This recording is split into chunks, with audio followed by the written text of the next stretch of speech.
what are the drivers that influences successful partnership and collaboration. First of all, I think my brother here mentioned it very well, Paul. There must be incentives. There must be well-defined benefits.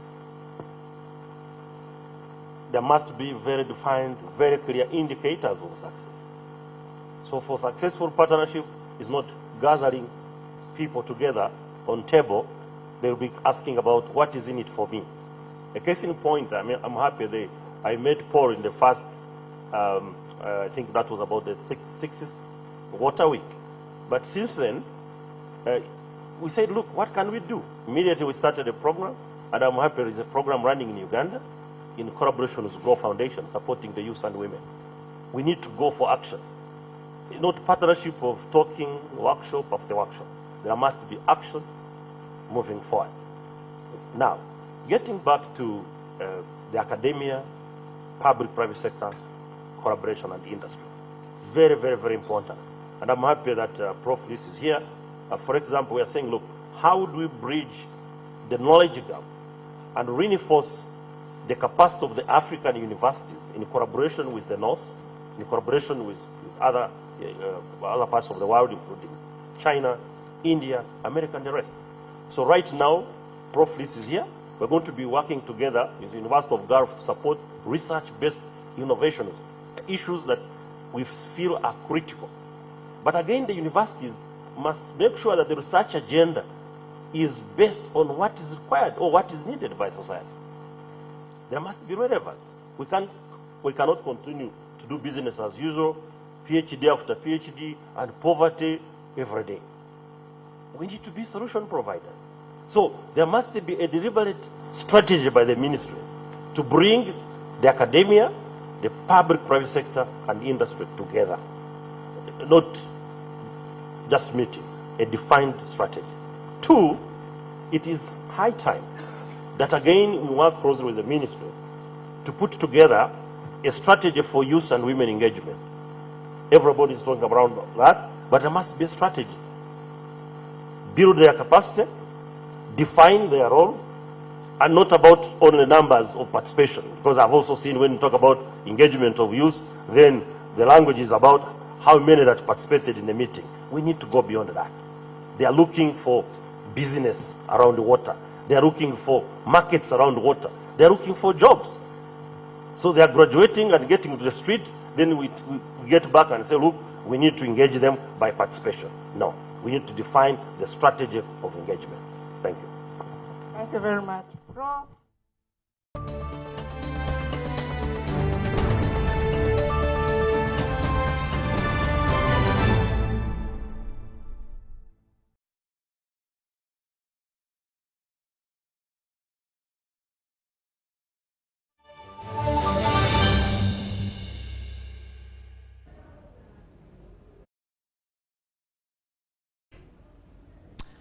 Hello there and welcome to UBC Lunchtime News this Monday, the 17th day of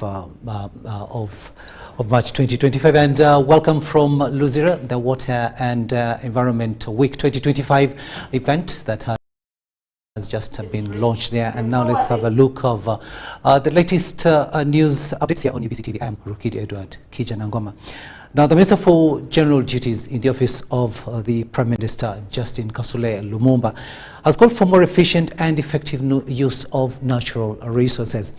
Now, this was during the ongoing Water and Environment Week 2025, where she also highlighted that proper utilization of resources should go hand in hand with accountability and value for money. Take a watch. The power they have as a sector, the power you have as people who are stakeholders and offering a service in this. Just imagine you woke up one day, if you had the power, and you said you are denying everybody water, and for whoever is in Uganda, you remove even the water that is in their body. What will be the effect? It will mean death. So once you have the power that can even cause life or deny life, that means you are more important than everything. So I want you to have that in your mind as the minister, as the technical people, the PS led by the PS, and then you will know that you are the most important ministry in this country. You are the most important ministry on earth, not only in Uganda, and that is only the component of water. But how about when you look at environment? Because if you decided to remove all the trees, where will we have the oxygen from? So if you deny us the oxygen, then how will we survive? Are we going to create our own oxygen other than the oxygen? Even what you have as artificial oxygen has the component of the natural oxygen that you generate. You, the people who are in the sector, you who lead us in the sector, have that.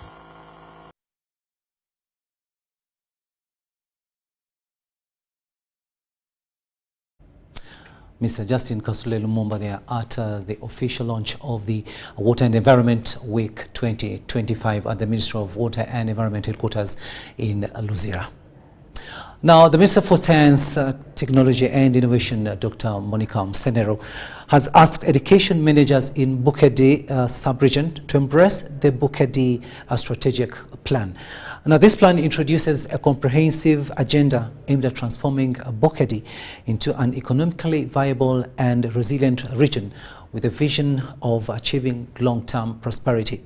Dr. Msenero made these remarks during a stakeholder sensitization meeting held in Masafu Town Council, Busia District. Help the Busia district leadership.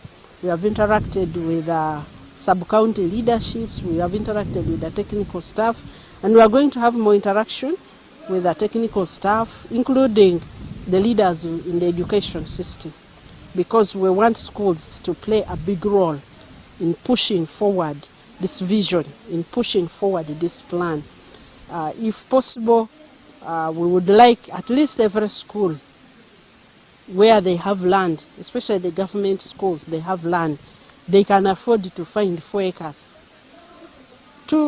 At least 2 acres, one for cocoa, one for coffee. Let the children interact with these industrial value chains, and then we will interact with which other things they can set up, such that the children grow up knowing where we are going through education. So we'll come back to interact with the technical people to see the view from science, technology and innovation. This particular meeting now is convened by the Bukedi Development Consortium, which is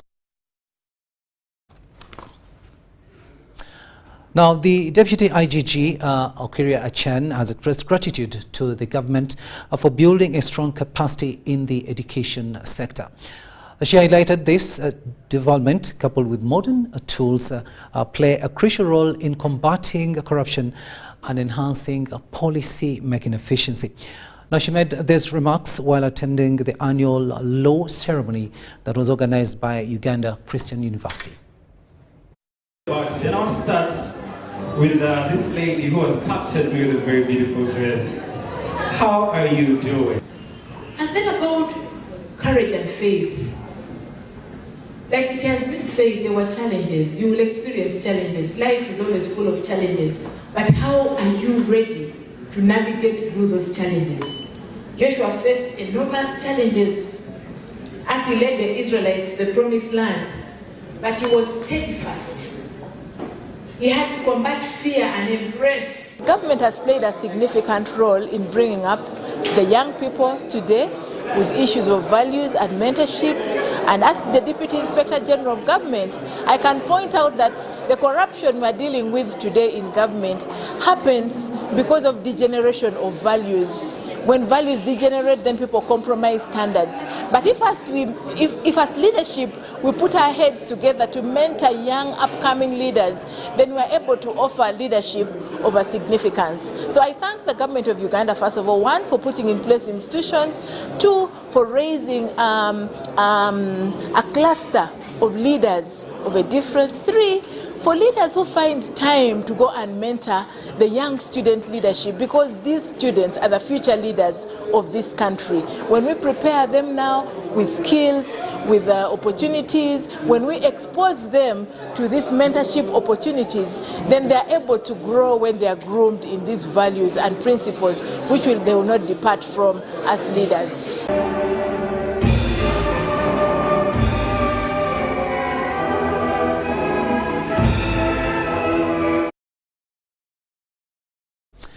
To Western Uganda now, and Member of Parliament for Rushenyi County in Ntungamo District, Naomi Kabashera, has thanked the NRM government for its commitment to infrastructure development in the region.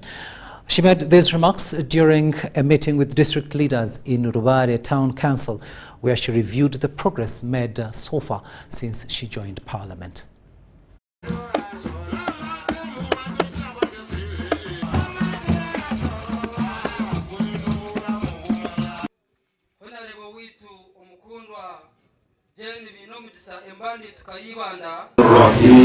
قل هو الله أحد الله الصمد لم يلد ولم يولد ولم يكن له كفوا أحد. Because at least what I wanted for this month, I have fulfilled it. Today we had Uftali for the Muslims in the whole constituency, in the whole district of Uganda. And this is a very big prayer for me, because these are our sisters and brothers in God. And we had a dua, which was conducted by the district cars, and all the sheikhs of the 36 mosques in the whole district. So it was a blessing here. I've done unity and reconciliation in the whole district. And today I was on unity. You saw, as a Christian, I realized that I have also to bring the Muslim closer to us, especially on this Ramadan period. Really appreciate, and we pray to the Almighty Allah to reward her abundantly. In Ibanda, as I have talked, we have a plan of constructing a very big mosque. I think it will be the first project in its kind in Ankole Kigezi, and estimated to cover 2.9 billion. It will be constructed at our Muslim district headquarters at Rugarama in the near future. Yeah, this is a very good idea, because construction of a mosque, this is a prayer house. So construction of the mosque is very important in the district, and I will support them the way I can, because at least the process has already been begun. Allahu Akbar.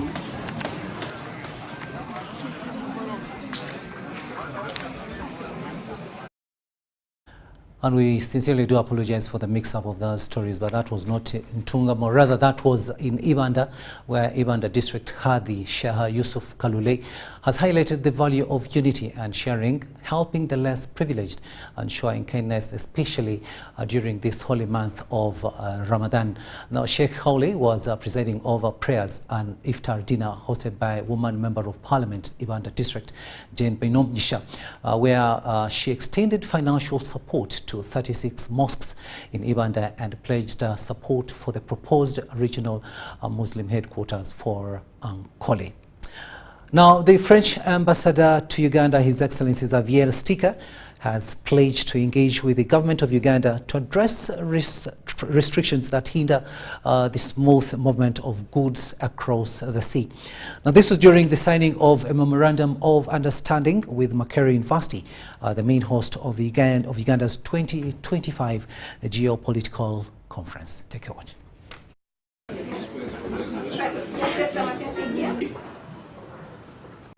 Makerere University will host the forthcoming 2025 Geopolitical Conference that intends to address social, economic and political challenges that affect global relations among countries. The conference will also focus on African perspective in global debates, including the UN Security Council reform and peacekeeping. Among the key partners include Alliance Francaise Kampala, the Embassy of France in Uganda, and Conrad Adenauer Stiftang. The event is expected to attract several dignitaries, influential political leaders, diplomats, scholars, experts to discuss crucial global and regional issues, fostering critical thinking and global engagement on key regional and international issues. For that agreement to enter into force. And that's part of the set of agreements, international regulations, internationally recognized and approved regulations that it takes for the seas, for our seas and our oceans, and to be policed. Other key issues to be discussed include reforming the UN Security Council and the future of peacekeeping in Africa. Governance, migration patterns, regional integration, and of course the evolving security paradigms of the day. But this particular conference, of course, presents another platform and opportunity to expand our influence and horizon. We shall be discussing, for example, we shall be talking about the global agenda dialogue. We have the Deputy Vice Chancellor, Makerere University Professor Mukadas Buyinza, noted that the conference will inform decisions to aid learners engage in global matters. Therefore, Makerere is fully committed to ensuring the success of this coming edition. Beyond providing a venue, physical venue of our university for this conference, we are, of course, mobilizing our intellectual resources, including our renowned specialists in international relations. This year's Kampala Geopolitical Conference becomes the 7th conference to be hosted, with the main focus on African perspective in international debates. Bantu Machawe Semmambo, Sudat Kaye, UBC News. UBC Lunchtime News takes a short break, but we'll be returning with much more. Do stay with us.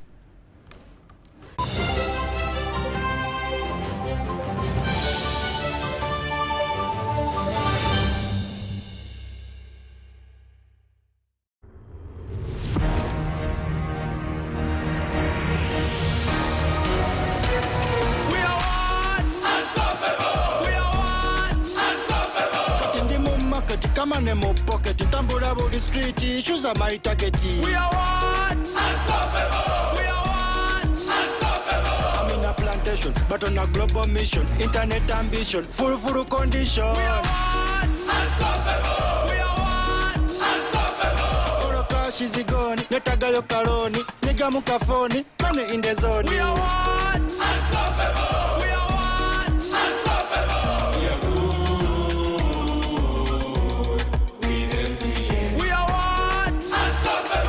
With you and MTN together, our ambition is unstoppable. We are what? Unstoppable!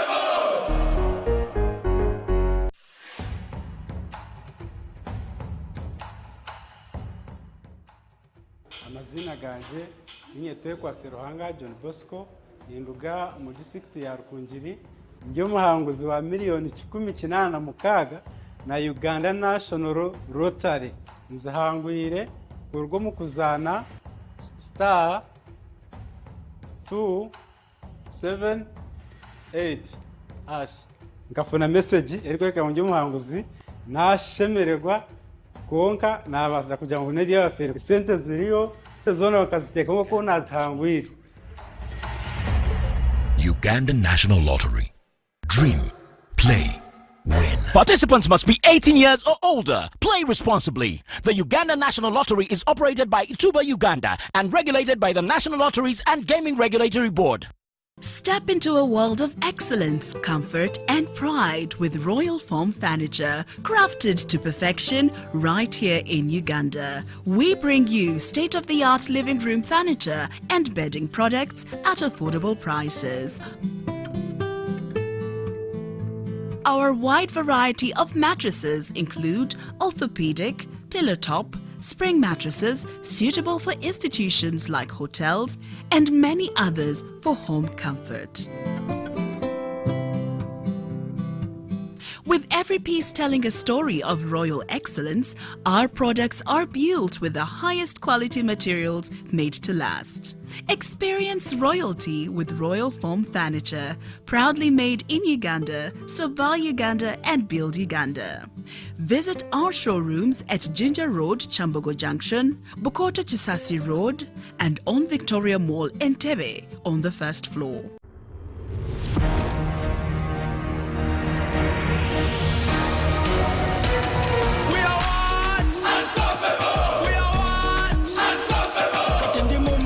kama nemo pocket tambula body street issues are my target. We are what? Unstoppable. We are what? Unstoppable. I'm in a plantation but on a global mission, internet ambition, full condition. We are what? Unstoppable. We are what? Unstoppable. Olo cash is gone, netagayo karoni, nigga mukafoni, money in the zone. We are what? Unstoppable. We are what? Unstoppable. We are good. With MTN. We are what? Unstoppable. With you and MTN together, our ambition is unstoppable. We are what? Unstoppable.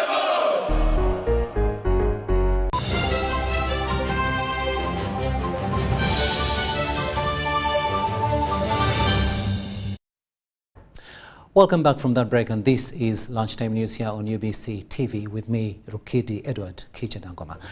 Let's talk business now. And Ituba Uganda, the official operator of the Uganda National Lottery, has announced a new partnership with Tradelance, a Ugandan IT firm. Now, the partnership is aimed at making the National Lottery more accessible to Ugandans across the country. The National Lottery, we have solidified a partnership where we can bring the products or the gaming services not only on your mobile device, but wherever you are within the country. And today's partnership with Tradelance is a testament to that commitment that Ituba has made to ensure that this product is available to every single Ugandan within the country. No matter if you're in Gulu, Mbarara, Jinja, Mbale, no matter where you are, it should be available on your mobile phone. Because we would like to ensure that every single Ugandan within the country has access to the platform or to the game, and ensuring that it's on your platform is a way for us to make this possible. We've been in this business for about 10 years in Uganda, and we're expanding. We are happy to be with Ituba. We are a local company, and we shall drive this whole national lottery at a different level. We have quite a number of products that we have, and as when we look at a customer, we see not just giving a product, we see a lifestyle. So us partnering with what Ituba is doing is taking us to another level.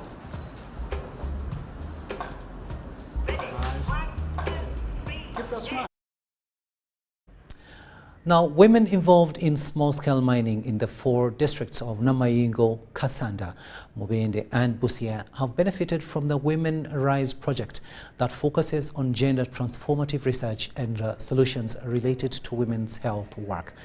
The principal investigator, Professor Betty Kwagala, points out that some of the major challenges identified in the study are the use of mercury and irresponsible behaviors that put the lives of women at risk. Take a watch. According to a baseline assessment and value chain analysis of the development minerals sector conducted by UNDP at Sano, and small-scale mining contributes over 90% of Uganda's mineral production and employs 60% of the mining workforce. This sector also employs 40,000 women, with a big percentage being adolescents and young women. Makerere University, College of Business and Management Sciences, Department of Population Studies, with support from the International Development Research Center, Canada, carried out a study on the economic and health impact and resilience of the last-mile populations in Atsano small-scale mining. During the dissemination of the findings in Kampala, Principal Investigator Professor Betty Kwagala pointed out that some of the major challenges identified in the study are the use of mercury and irresponsible behaviors that put the lives of women at risk. These young ladies who are working in the mines, even those who are not working there, at some point they worked there. Most times when they are broke, they either go there to do the work. Other times they say they go and pose around until they are picked up by the boys. And of course they give them money in exchange. But many of them are engaged in processing, and the risks involved have to do with the use of mercury, which sometimes they have to burn in order to extract the ore, and they inhale. And as you've heard, some of them have already started having the side effects of the use of mercury. And then, of course, what we also observed, and also from the key informants, was that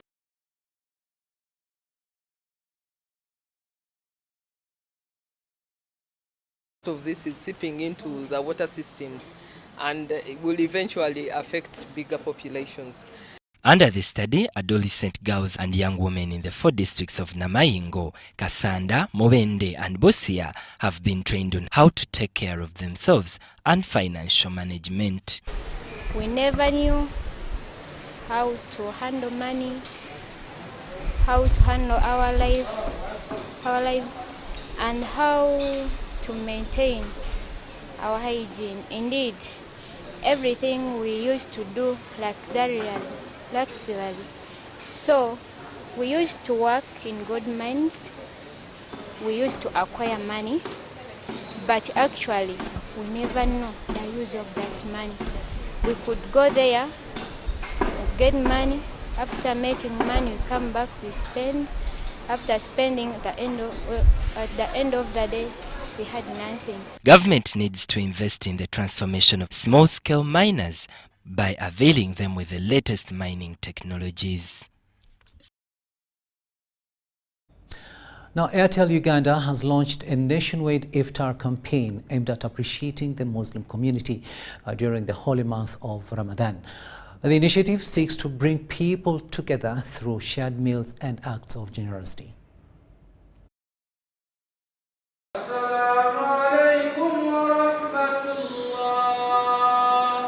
The difference this year is we are celebrating Iftar in all the 9 regions of Uganda with our Muslim brothers and sisters.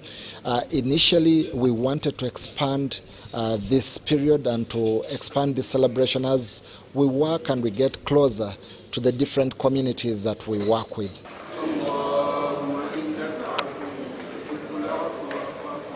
We are here today in Kampala. We've all been central in Masaka. We are in the east in Mbale. We are also in Jinja. We are in Arua. We are in Gulu. We are in Fort Portal. So we've actually covered the entire Uganda in our way to actually be able to reach as much as possible and to be able to celebrate with as many Muslims as we can.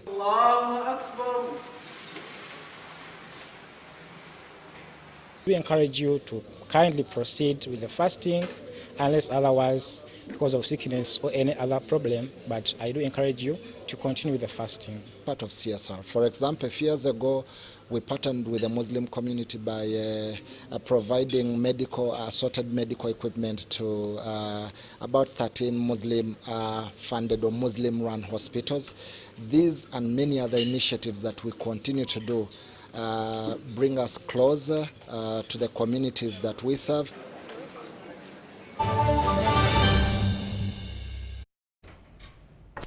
Sports news now, and we begin with swimming, where the second league meet of the year happened this weekend in Geopolitical as top swimmers in the country continued to impress.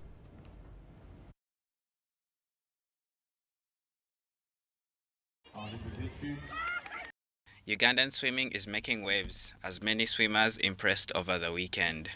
The second league meet saw impressive performances from several young swimmers, including Subi Peyton Mary, who broke a national record in the girls 13-14 age category with a personal best time of 4 minutes 52 seconds. Other standout athletes included Aya Adams, Kirabo Paloma, Zara Mari, Aziku Ian, and Rukundo Daniel, who achieved a remarkable 2 minutes 35 seconds in the 200-meter breaststroke.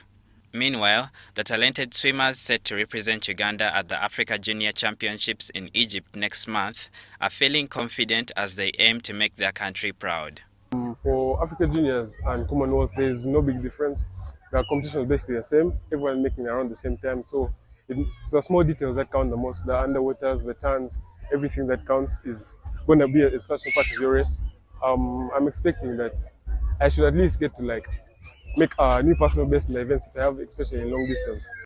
I'm very excited for Africa Junior Championships. Like I said in my previous interview, I wanted to go for bigger events rather than Kana, and I guess I've made it even before the year ends.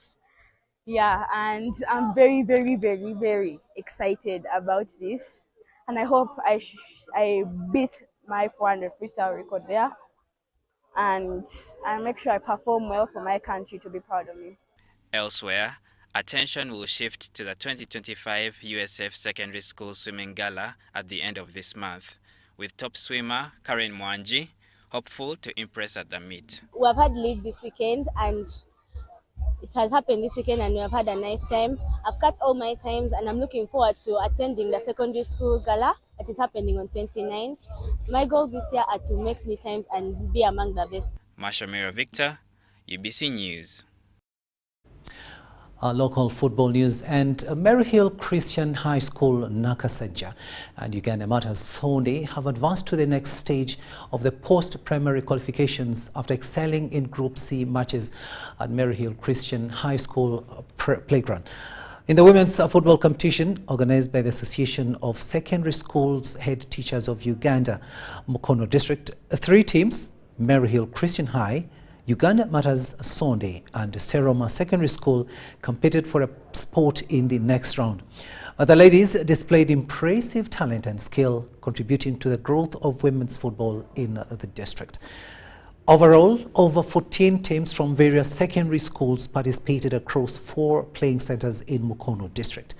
The competition continues to gain momentum as teams battle for supremacy in the ongoing qualifiers. But we have other games in Mukono High. There are 4 teams there. We have other teams in Nagarama. We have other teams in St. John's Mukono. We are playing these primary matches and we hope from here the best qualifiers are going to qualify for quarterfinals. See, the numbers are few, but hopefully next year there will be many and we shall have a bigger competition. For girls football, we have 16 teams and we grouped them in different groups. Last year there were 12, but I'm happy that this time the number has improved, has increased a bit, and I hopefully next year they'll increase more. This sports discipline, especially girls football, helps to improve the talents of these younger girls. Most of these girls you see here, in most schools they are on full bursaries. You find that these learners get free education because of their talents. Working the pairs, yeah? Before working, no salary. So you have to work. To complete that, we go for that.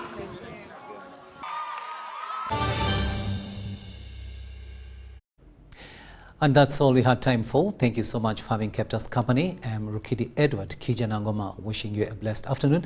But up next here on UBC TV is The Score with Ruben Mpima Chirirango.